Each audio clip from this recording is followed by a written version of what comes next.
story is Sky Sisters, written by Bourdeau Waboose, and she is a Nishnawbe or Ojibwa. "Hurry and finish your hot chocolate, Alex," my big sister calls. She pulls on her blue parka and scoops her gloves off the floor. "Come on, slowpoke, or they'll be gone by the time we get there." I gulp the last drop of chocolate and wipe my mouth on my sleeve. Mother smiles. "Dress warm," she says. Sister holds open my new green parka. It is my favorite color. I slip my arms in, then lace up my boots. "Allie, I'm not slow. See, I'm ready." Mother looks out the window. "Yes, the sky spirits will come tonight," she says.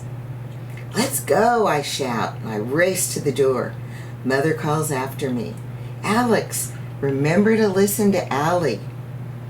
"Yes, Alex, I'm older," Allie grins. "Not by much," I say. Mother raises a finger to her lips and quietly says, "Shh. Remember the words of grandmother, our Nokomis. Wisdom comes on silent wings." She smiles and waves, then closes the door. The night air is cold and tickles my nose. I watch my breath form clouds that greet the open sky. My sister and I stand beneath 1,000,000 stars. Nothing stirs. Silence is all around us. Everything is frozen, except for me and my parka and my sister and hers. I think of our journey ahead, and my heart beats faster.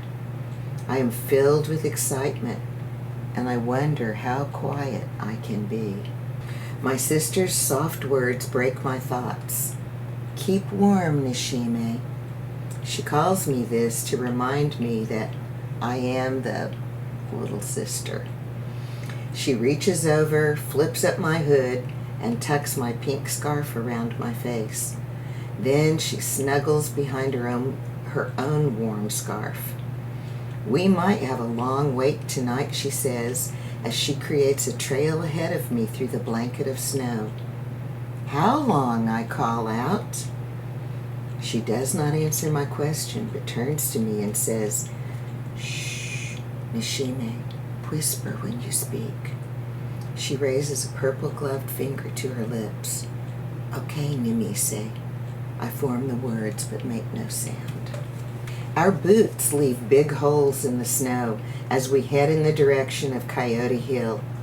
Sister leads the way. I follow in her footprints. Her stride is bigger than mine, so it's not easy to keep up. I remember the stories Mother told us about midnight on Coyote Hill. When she and Auntie were girls, Mother was the leader. Auntie was younger and had to follow like I do. I wonder if Auntie ever wanted to lead. I eat snow from my mitten as I trail behind. Up ahead, Nimise is waving her arms for me to hurry. "I'm coming!" I blurt out the words into the night. My voice flies through the air. Then I remember the words of our Nokomis. I can't see my sister's face, but I know she is frowning. We stop by a gathering of trees. I watch Nimise pluck a glistening icicle from a branch and put it in her mouth. I do the same. Quiet surrounds us, except for the sound of my sister sucking on her ice sword. "You're noisy," I whisper. She sticks out her tongue and moves on. I ignore her and look up to see Grandmother Moon glimmering behind a thin cloud. The night is still, and the black shadows all around form strange shapes. I quicken my pace to keep up. The dark arms of the balsam trees are heavy with snow. They reach out to touch us as we walk on. Something stirs in the shadows beneath the branches. "Nishnawbe, don't move," Nimise speaks low. "You'll scare it away." She stops and points at a fluffy white rabbit. but I see something bigger bounding toward us. It is moving quickly. I try to tell my sister, but the words will not come. I tug on her arm and point. What is it? She asks. Yet she does not look away from the rabbit. It is too late to warn her. That huge shape is right in front of us. My sister whirls around, gasps, and holds onto my arm. I suck in my breath and hold her arm. We stand motionless as we stare into the eyes of a deer. The deer looks at us and does not move away. With strong legs, she paws the snow before us. She waits a moment, then turns and runs gracefully toward the river. We stare after the deer for a long time before Nishnawbe whispers, "A white-tailed deer, nothing to be afraid of." Sister lets go of my arm. "I know," I whisper too. "I wasn't afraid."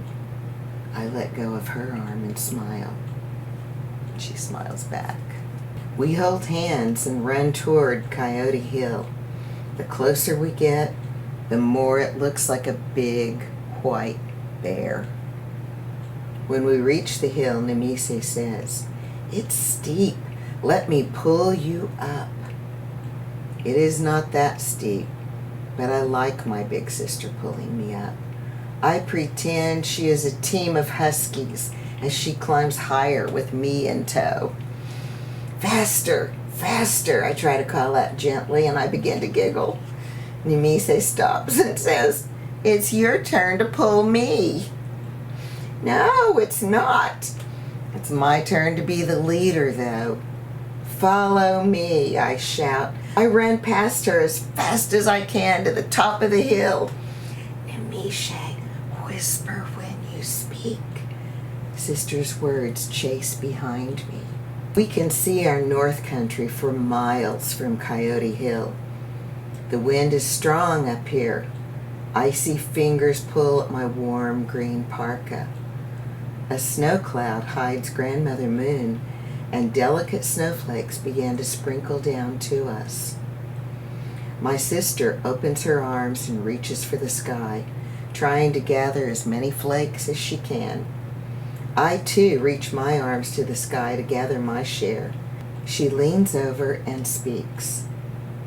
Her words are as soft and light as the snowflakes. The sky spirits will come tonight. "When?" I ask, but there is no time for an answer. A howl breaks the silent night, then another. The cries are long and loud. I quiver and move closer to my sister. "What is it?" I speak so that I can barely hear my own words. Sister's eyes are wide with excitement. "It's a coyote," she bursts out. "He's singing to us. Listen." The coyote sings his song once again and stops. "He's waiting for an answer," says Nishnawbe. She cups her hands around her mouth. I do the same, and together we howl back the coyote song. Low at first, then louder. The coyote answers. So do we. A few more calls, then all is quiet. My sister and I look at each other and grin. Nishnawbe's grin is as big as mine. The wind blows stronger now and whips my scarf in circles around my head. Sister's hair falls free from her hat and swirls around her face. Her purple scarf twists and turns behind her. She leans into the wind and stretches her arms out to me. We join hands. Around and around we spin, faster and faster. Our legs lift with the wind as we dance under the northern sky. Dizzy, we fall down on Mother Earth's winter quilt. We lie in silence beneath the endless miles of midnight. The wind has left. It is calm again. The only sound is our breathing. I want to ask, when will the sky spirits come? But I do not speak. I like the quiet.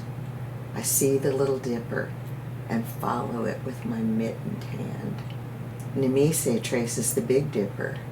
Then she says, "They'll be here soon." I wonder how she knows. And so we wait, our faces turned to the stars. We begin to make snow angels. Our arms and legs wave up at the sky. Up and down we move, watching, waiting. Time stands still on top of Coyote Hill. Suddenly, I hear my sister exclaim, "Look, they're here." High above us are the sky spirits, dressed in my favorite green and Nemise's blue. We watch them sway and flicker in the four directions. Streamers of pink and purple swirl and flow across the sky. Twisting and turning, the sky spirits join together. Around and around they spin, faster and faster. Their shimmering parkas and scarves lift with the wind as they dance in the northern sky. They wave down to us, and we wave back, over and over and over. I watch in silent wonder as I think of the words of our Nokomis, grandmother. Wisdom comes on silent wings. My sister's shout breaks my tranquil thoughts. Nishime, they're sky sisters. Her voice echoes in the night. Shh, I say. Remember, Nemise, whisper when you speak. And we laugh out loud as we lie beneath the northern lights, my sister and I. Yo ho!